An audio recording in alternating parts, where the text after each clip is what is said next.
Many of you know that not only do I have the opportunity to stand up here and preach for our regular Sunday morning English language gathering, but I also, kind of oversee what happens in our youth program, and I get to kind of facilitate some of the different games and activities that happen there. And sometimes Wednesday night can be more fun than Sunday morning.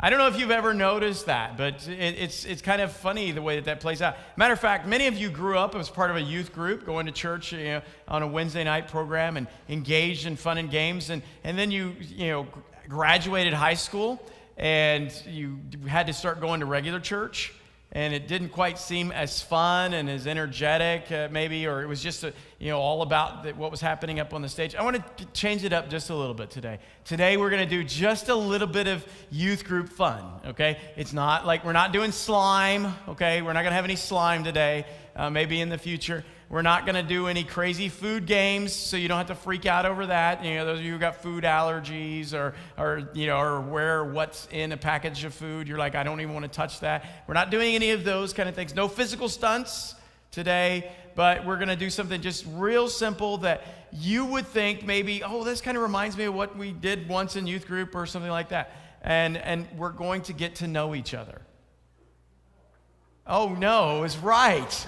We're going to take an opportunity to pause for just a moment and play a little bit of an icebreaker that is going to require you to move around.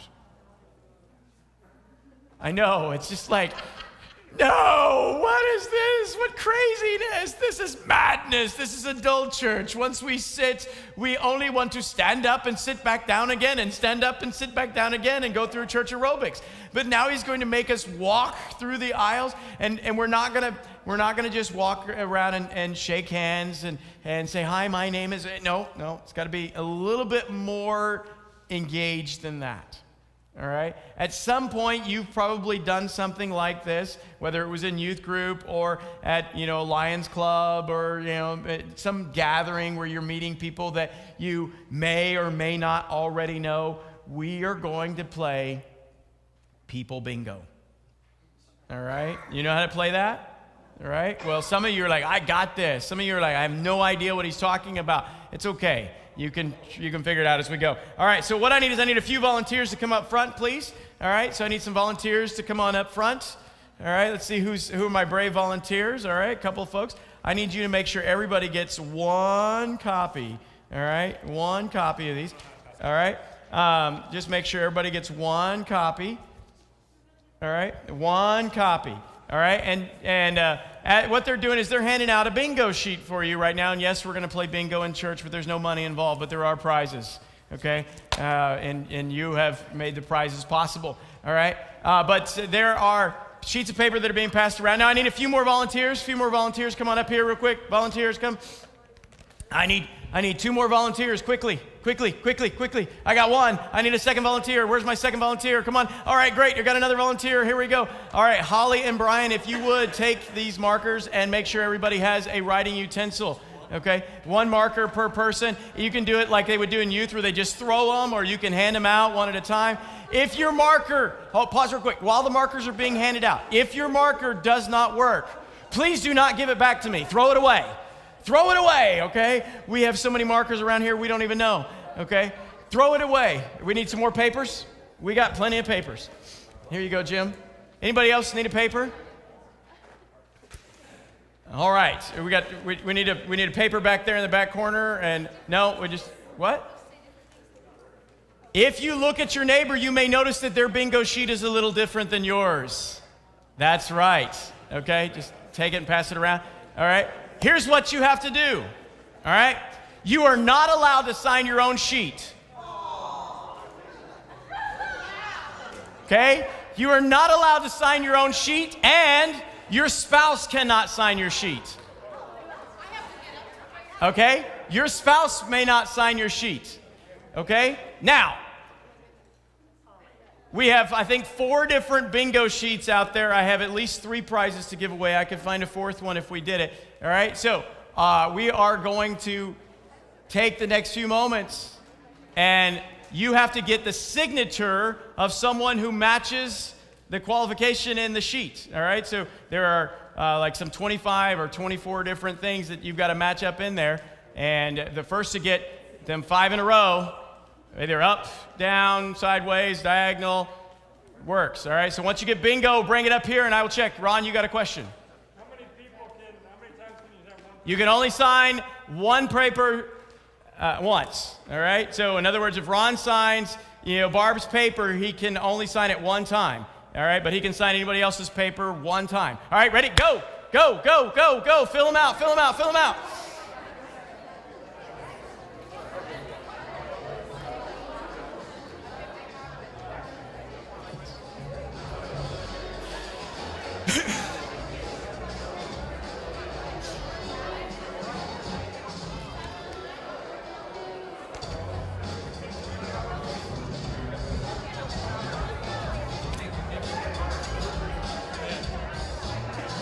Derek can play a musical instrument? All right. What can you do here for me? You got anybody have a twin? No? Is you wearing red? No, you're not wearing red. Do you have a tattoo? Let's see. Do you know how to surf? Oh, you can play the piano. Play the piano for me. Go ahead, sign it. Thank you very much. All right, can I sign one for you? All right. I do have a dog. Thank you very much. All right. What can I sign for you, ladies?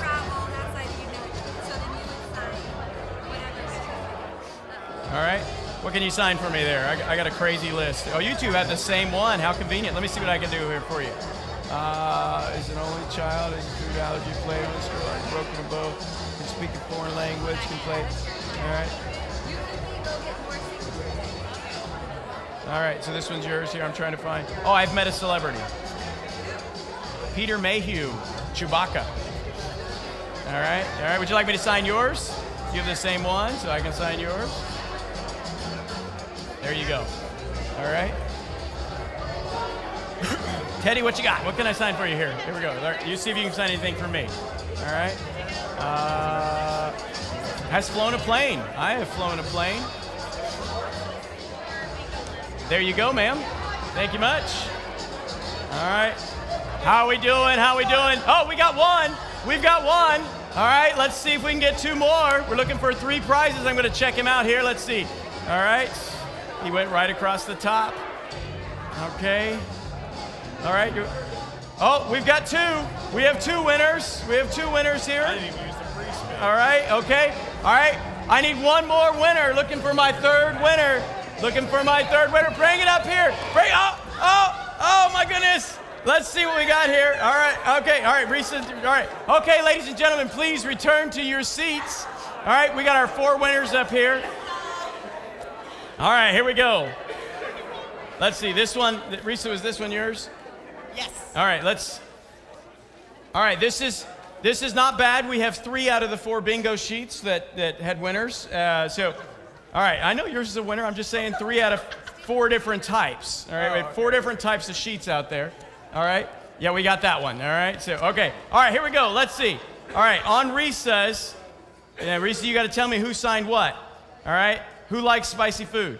That was. I don't know. Rebecca's husband. Rebecca. Tim. Yeah. Actually, you know what it was? It's Rebecca's husband. Who is Rebecca's husband? All right. This is why we're playing the game. Okay. Tim. All right. Has a dog. Jennifer. Jennifer has a dog. All right. Does that make it your dog too? It is my dog. All right. Okay. All right. Terry has flown a plane. Okay. And can speak a foreign language. This one, like, is too easy around here. Yeah, it was pretty much everybody, but I think it was Michelle. Michelle can speak a foreign language. Multiple. Yeah, at least 2, right? Yeah, at least 2. Okay, great. All right. So give it up for Risa and her team. All right, good job. We got a prize for you here in just a moment. All right, whose was this one? This is the diagonal. All right. Okay, so Steven, who did you get to sign that has a pet? That was Brian Trog. Brian has a pet. Brian, do you have a pet? Okay, just confirming. You have 2 pets. All right, just confirming. Linda Hubel hates math. Linda Hubel hates math, and she was a homeschool teacher. Teach it for 8 years. Oh my goodness. Who signed your free space? I must admit that I had signed that. All right, he signed his own free space. It's a free space, so I assume that's just given. All right, and the food allergy? Food allergy belongs belong to John Bodecker. John Bodecker. John, what are you allergic to? What's that? Okay. All right. And can speak a foreign language. Who'd you get? Risa. Risa got your foreign language. Okay. All right. Good. We should clarify foreign language next time. All right. Josefina, this one was yours.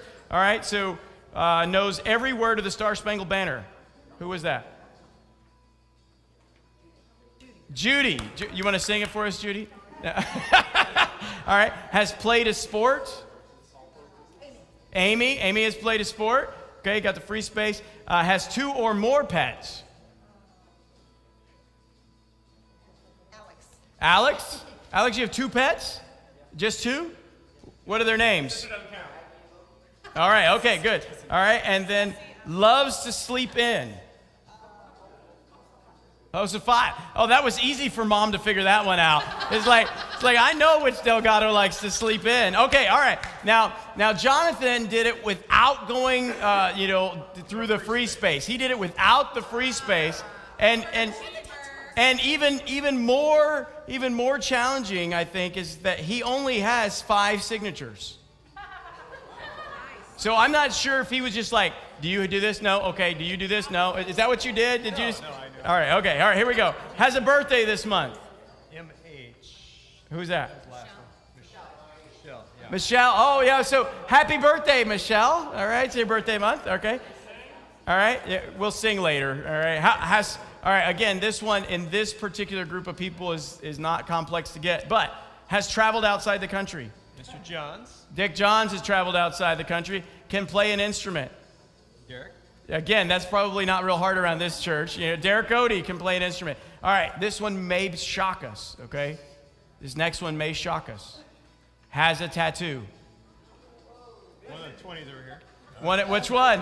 Which one? Who signed it? You don't know her name? Oh! Okay, all right. He didn't say no, he said 5 out of 10. Okay, all right. All right, Hannah's got a tattoo, all right, and there's some others have tattoos, so don't feel worried, you're not alone, but all right, but where we lived in Odessa, Texas for a while, we thought we were alone because we were the only ones without tattoos, all right, it just happens that way. Get one? Yeah, no, because the only tattoo I thought about getting was a Precious Moments tattoo. You remember the Precious Moments dolls? I won't tell you where I was going to put it, though, but it was the right cheek. All right, okay. Okay, all right. It's not there. I never did it, but I thought. And who can speak a foreign language? Helen. Helen can speak a foreign language. Helen, what language do you speak that's foreign? I speak Portuguese. Portuguese. Well, there you go. All right, give it up for these folks right here, and we got prizes for you. Hold on. Now, you guys may think, what? This is my prize? And it is your prize, and it's for you or for you to give away to someone else, all right? So this is an NIV study Bible, and you're like, do I really need one? I have one more back here in the back. I'll get it to you, all right? Well, for me, this was like the way that I began to cut my teeth understanding the Bible, okay? It's filled with study notes, timelines. Timelines make a big difference, all right? But here's the deal. If you don't need it, give it to someone else. There are pictures. There's one picture in there. There's one picture in there. I think you can draw some musical notes in there too, Stephen. Give our contestants here a big hand. All right, they're fast movers. I've got one more to give to Josefina. So sometimes that's what happens in youth group games, and everybody wonders why it is that kids keep coming back. Well, it's prizes do that, markers do that. If you have your markers, if you would, just make sure they make their way back into the buckets. Remember, if they're bad, if they didn't work, throw them away. We don't need to keep them, all right? If there's no top, then just color your fingernails. No, all right? There's lots of things that people do with their markers and those sort of things. Well, I thought it would be fun for us to take a few moments and just, see a little bit about each other through this quick little bingo game. Part of the reason why I thought that would be fun is that sometimes we go to church with people and all we know about them is what they think of the weather. You with me? I mean, sometimes we go to church with folks and we know that they have, that one purple shirt that they wear, and that they are married and they have a kid and they think it's hot or they think it's cold or but we really don't know a lot about each other and at different times. And again, this game of bingo isn't one that is like in-depth knowledge of one another, but it does begin to, open up the possibilities of finding out more about them. Like, for instance, I think on a couple of the different sheets, it had who can fly a plane or who has flown a plane. All right, so if you've flown a plane, raise your hand. If you've flown a plane, raise your hand. So look at that. There's like 6 of us, there's 7 of us in the room who have flown a plane. I mean, when I'm raising my hand, it's because I've actually done it. All right, yeah. And that's an interesting thing. Did you know that there are some in this room who have actually earned their pilot's license? They didn't just like fly a plane, they actually earned a pilot's license. If you don't know who that is, I'll give you a hint. He prayed earlier. Okay, that's one guy who's done that, but he never flew after that. All right, but I mean, there's all sorts of things that we can learn about each other that help us to feel connected and to share stories. And I have a little bit of an advantage in that some of you share your stories with me. Some of you, I just stalk you on Facebook to learn your stories. Some of you I went to college with, and so I know a little bit about you from that vantage point. Some of you, I work with your teenagers and your children, and so there's something I know about you that you're probably thinking that, not sure I want him to know that about me. The other day, Christy and I were discussing something, and Brianna had retold this wonderful story or something that she'd made up. And we just thought, well, wonder what Carol knows about us that we don't know about ourselves, right? Yeah, that's right. Carol leads the Sunday school class for our youngest, and it's the only place that I don't have direct influence on. And so who knows what she's saying there? And that's what's fun, is that sometimes we get to know a little bit about each other. And right now, this month, we're taking the time to talk about inviting people to follow after Jesus. And we're using the gospel of that John records to help us get a sense as to what that means and how do we engage in that, and even why to engage in that. If you have your Bibles, I want you to open up to the Gospel of John, chapter 1. And we're going to be looking there in chapter 1 at a very small segment, just a very short segment today. But, and its face value, it's a very simple segment.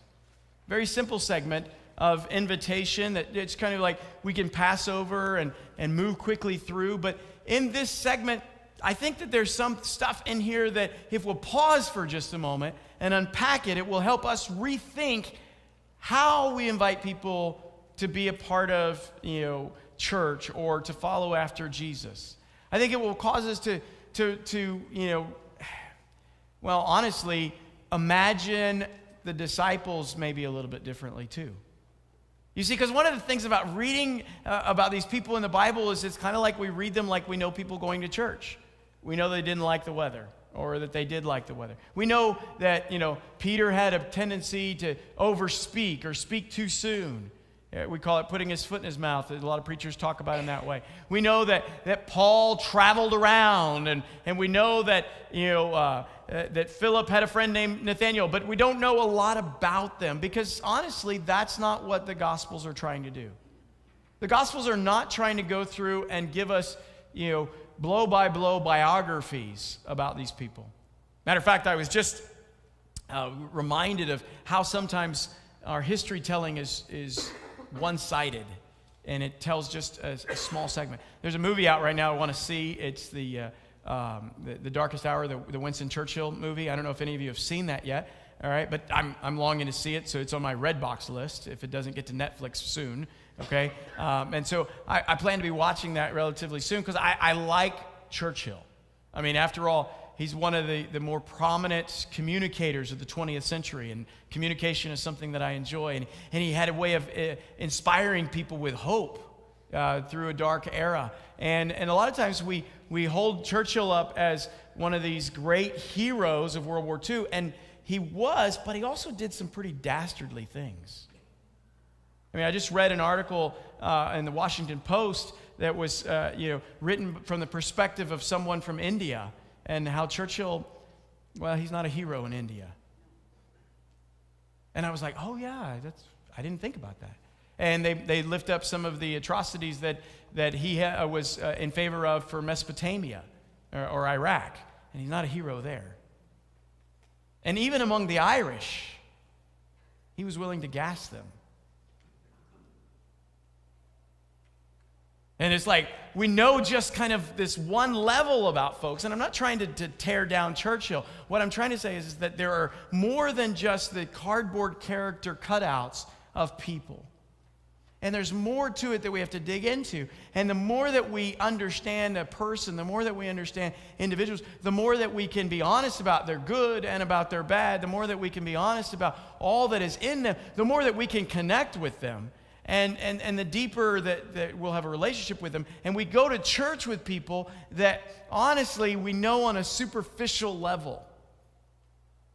We don't know on a deep level, but yet we profess that we're family.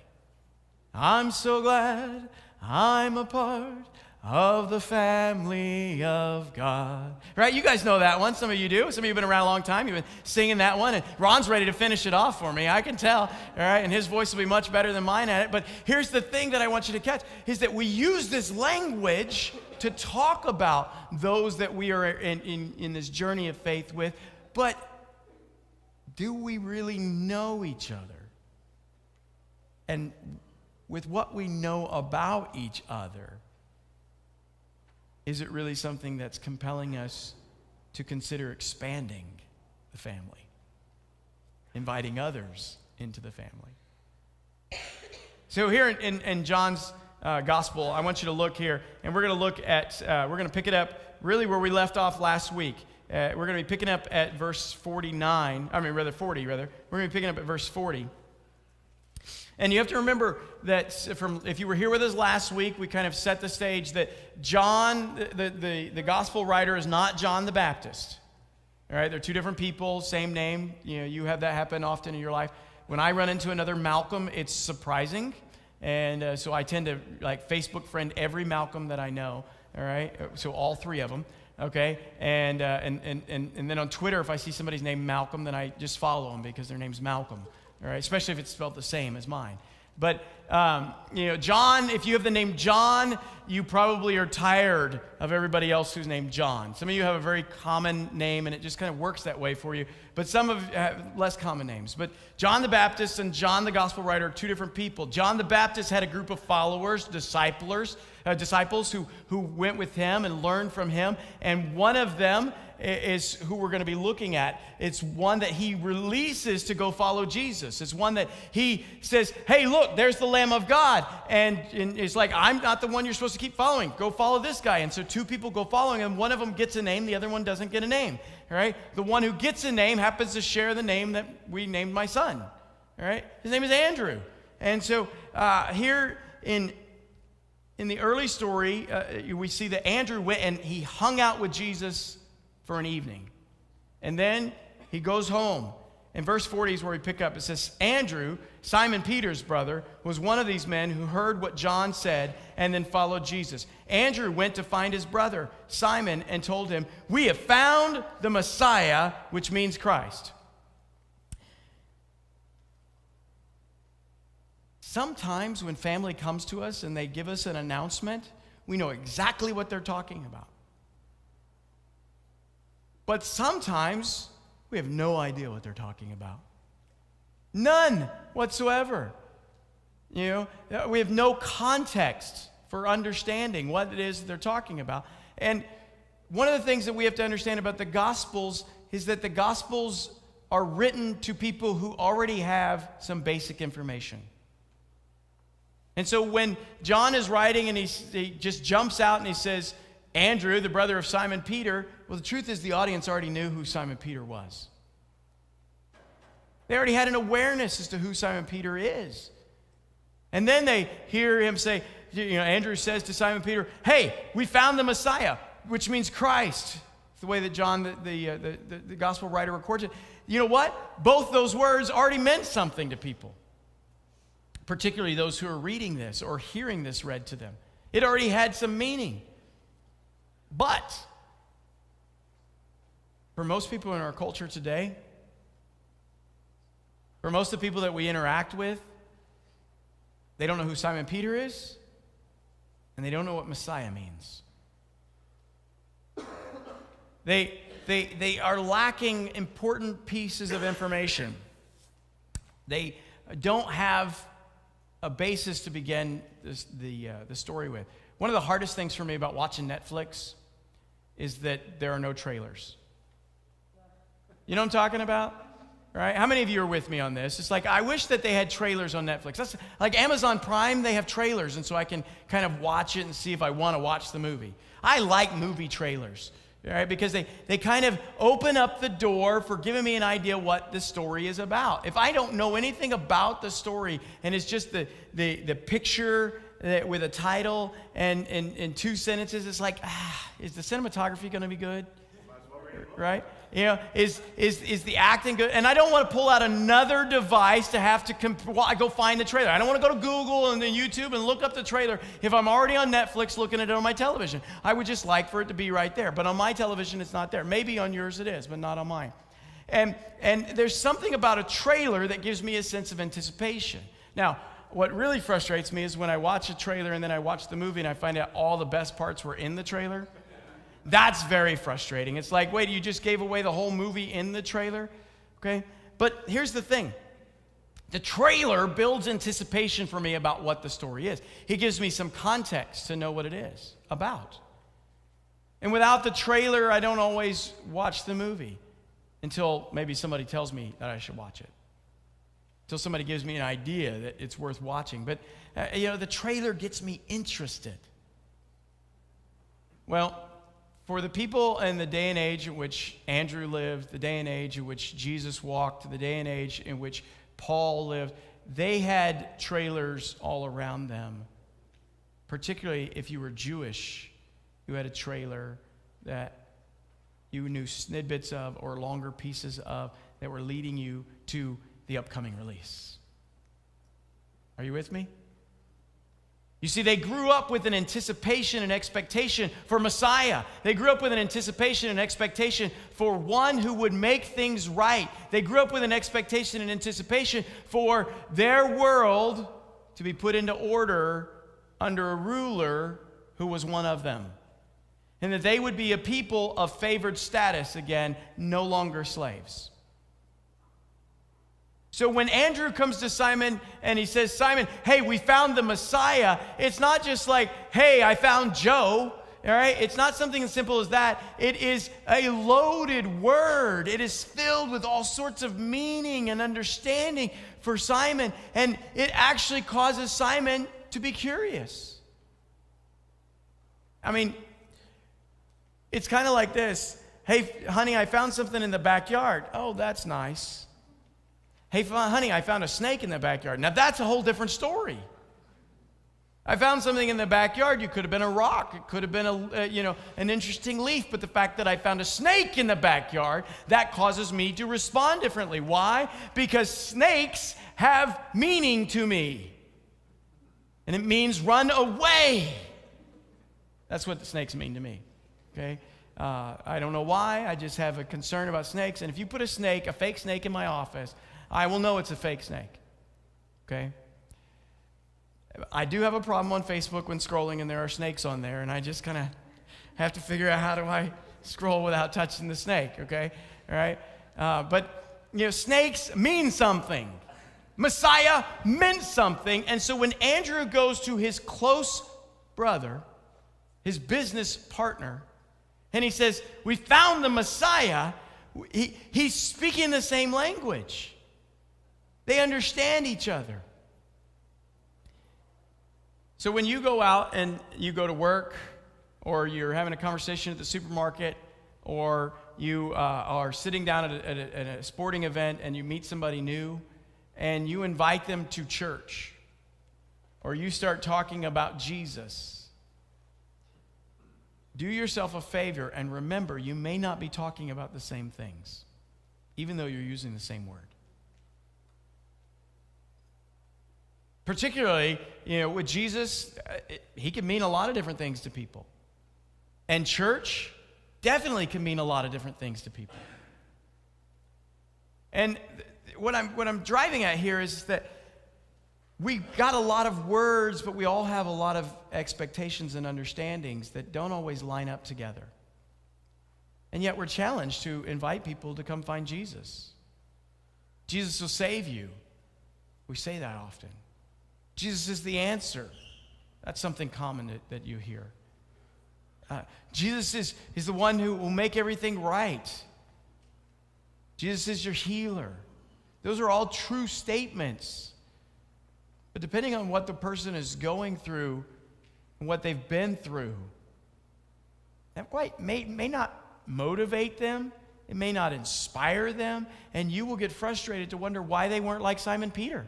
I mean, after all, Andrew was his brother, and he went over to his brother, and he's like, found the Messiah. Great, dude, let's go follow him. We find out later that both of them get up from their boat and follow after Jesus, you know. I mean, we see that happening. It's like, why don't we see that happening in the world which we live in today? Well, the reason it doesn't happen in the world we live in today is that they don't know who Jesus is. They don't have an understanding of him, and we have to help them get a frame of reference. And we also have to help them get a frame of reference for the church. Because we have sold the church as a venue of entertainment. We've made it about come see the show, and people are like, you know what, it's a pretty good show. But there's a better one down the street. And they don't ask for my money the same way. They don't tell me that I didn't give, right? Or, you know, there's one over here where all they did was talk about money. And there's one over there where everybody was mean and closed off and reserved. And did you know that actually people begin to understand Jesus through the church?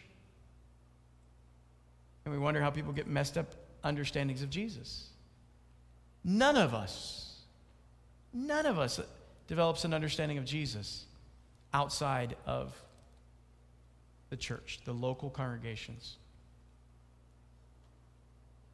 That's why it's called the body of Christ.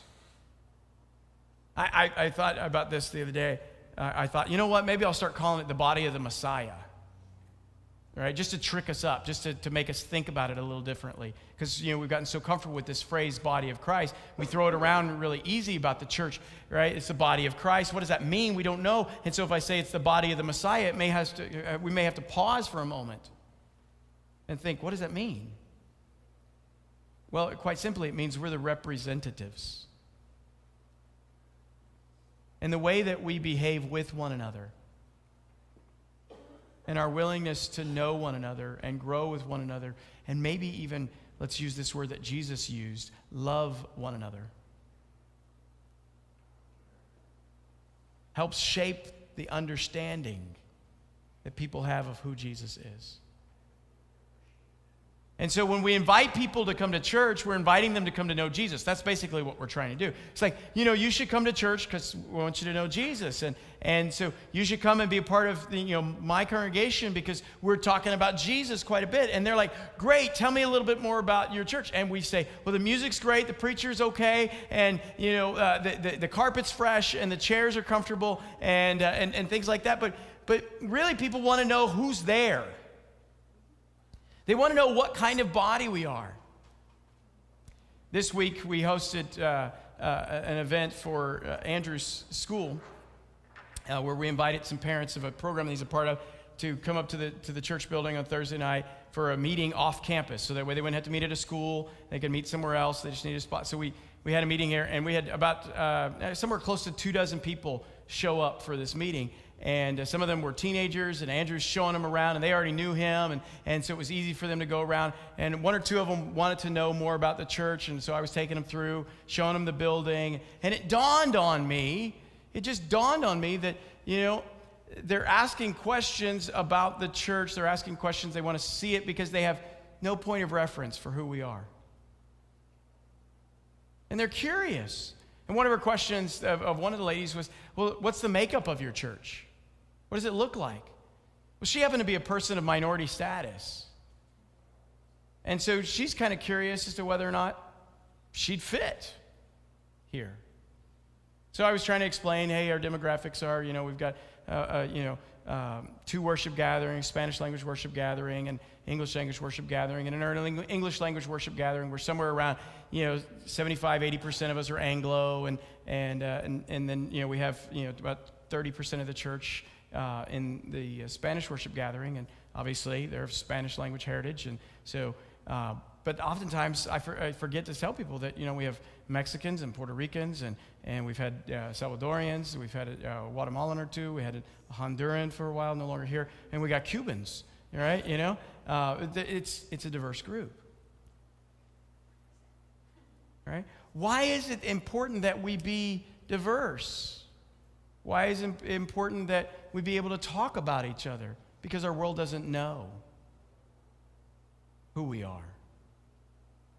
So why is it important to know that we got people in here who can speak foreign languages? Why is it important in here to have a sense that we've had people travel outside the country or anything else that was on this bingo sheet? It's not necessarily important. It is helpful. Because the more that we know about each other, the more that we can help people know why it is that they may want to come here to begin to get a glimpse of the body of Jesus so that they better understand who Jesus is. See, Andrew was eager to invite his brother because they already shared an agreement about life. And I hope that you're eager to invite people who you already share an agreement in life with. But even if you share agreement in life about things, you may need to help further define things for them. And it can go on, but I want you to not just think about those that you eagerly share things in life with, but I want you to think about who is it maybe that you don't share quite as much with in life. Maybe you don't share the same religious heritage, the same family backgrounds. How would you tell them about Jesus? Maybe you don't share the same economic status, the same place of employment. How would you tell them about Jesus? You see, it's important that we take the time to really think through that. How would you tell them about the church that you're a part of? What would you tell them about us? You see, if you take the time to think through that, when the opportunity arises for the conversation and you're able to invite them in, then when they say yes and they come, they can experience Jesus in a new way. Check this out. Verse 42. Then Andrew brought Simon to meet Jesus. Looking intently at Simon, Jesus said, "Your name is Simon, son of John, but you will be called Cephas," which means Peter. You will be called Cephas, which means Peter. Jesus began a transformational work in Simon when he met him. But it took Andrew's invitation of bringing him there. It took a little bit of background information and a little agreement about them to come together. But that transformation process then started. And one of the hardest things for us, I think, when we invite people to church is that we're excited that they would come, but we're not sure that they will come back. Are you with me? It's like, I invited them to church. They came one time and they didn't come back. And so then we get scared to invite somebody to come to church again. We get scared to invite somebody else to come because what if the reason the person didn't come back is they had a bad experience? How about this? What if the fact that they came gave them an opportunity to encounter Jesus, which began a transformation journey with them that may take longer than what you expected it to? And it may mean that, they had a positive experience here, but then they moved away and they had to, really wrestle through it. We had a person who visited here 3 weeks ago. And I called him up after his visit, and he was like, "Oh yeah, I'm in California. I just got to say thank you so much because you helped me see Jesus fresh."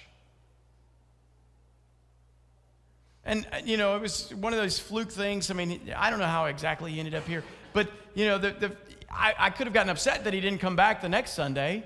Or I can trust Jesus to take care of the people he's calling to him. And I can do my part to invite them. You see, Andrew went with Simon to see Jesus. We should kind of take on a little bit of Andrew's lifestyle and engage with people and tell them about the Messiah and tell them about the hope that we have. We need to do this. We need to be in positions that not only are we inviting people, but then we have an expectation that they're going to show up, so we're here. Because it's really awkward when you invite somebody to church and you're not there when they show up. Anybody ever done that? Right? It's like, oh, you came? I wasn't there that day, right? Or maybe you were the person who was invited to church and the person who invited you wasn't there, and you were just like, okay, I'll find my way through this. It's hard. Church is hard because most of us don't know each other. But when we get to know each other, we spend time with each other, we learn each other's stories, then something powerful happens. Then when we introduce our friend to a new friend at church, well, we know what to say about them. Like, we find out that we can be the bridge that helps them connect the points of life to help them understand the Messiah. You see, John, he writes in here, and he's writing to his audience, and he says, we found the Messiah, and then there's the parentheses that we see in our English translations. It says, which means Christ. That tells us that when John is writing this letter, he recognizes he has people from at least 2 language backgrounds that may or may not know what he's talking about. And Jesus named him Cephas, which also means Peter, 2 language backgrounds. So even though the author knew his audience would have a backstory and expectation and trailers, there were things that he had to explain along the way. And you and I need to be willing to do that too. We have a lot of people that are needing hope. A lot of people that are broken and wounded. A lot of people who have heard a Jesus but haven't heard about the Jesus. A lot of people who have tried church but haven't become part of the church. We have a lot of people around us who think that they can understand Jesus on their own, but they need to understand him in relationship with other people seeking after Jesus. We have a lot of people that are just scared who need a friend to invite them in. I want you to take a moment here, and I want you to think for just a moment. Who are 3 to 5 people in your life that you'll see in the next 10 days? 3 to 5 people in your life that you'll have the chance to see in the next 10 days that you could just strike up a conversation with and find a way to lead that conversation to a point of introducing them to Jesus. 3 to 5 people. I really want you to think about it. I really want you to wrestle, and you're like, the only people I know go to church here. Get out. I mean, I don't mean like leave the church and never come back. But I mean, get out some more, all right? My guess is, I may be wrong about this. My guess is, though, that most of you are seeing a hairstylist who doesn't go to church here. Right? Like my last church that I was at, we had a hairstylist in the church, and almost everybody started to go see her. And so that didn't quite connect the same way. But, I think it's safe to say that some of you may see your hairstylist in the next 10 days. I know I needed to see mine, and it was good that I did. I think. All right? But maybe a hairstylist. Maybe it's that you go to the supermarket on a regular basis and you know where that one cashier is that you've struck up a conversation with, and you're looking for a way to strike up a new conversation. It could be any number of things. Could be a coworker. Some of you are like, I work in a Christian institution. You know what? There are a lot of people who work in a Christian institution who aren't seeing Jesus. They're hurt. They fit too. It may be your neighbor, right? The person next door, or the person across the street, or the person around the corner. It may be the person who walks the dog by your house. The one that you're like, I hope they brought the bag. All right? It may be the person at the shooting range that you run into. Maybe the person at AutoZone who you're going to get help because your car is broken. Could be any number of people. 3 to 5. Think of how you can strike up a conversation, and somewhere in that conversation, point them to Jesus. And begin to see if they know anything about Jesus. Begin to see if they know who he is. Begin to see if they are part of a community of believers. And if they're not, start inviting them. And keep inviting them. And pester the daylights out of them. Because one invitation is not enough. They say it takes 7. They say it takes 7 for them to finally register it. It may take 7 more before they show up. And then when they show up, invite them again. Because they did it once, but that wasn't all that you intended, because you wanted them to be part of the community, not just experience the show. Right? Let's pray. Father,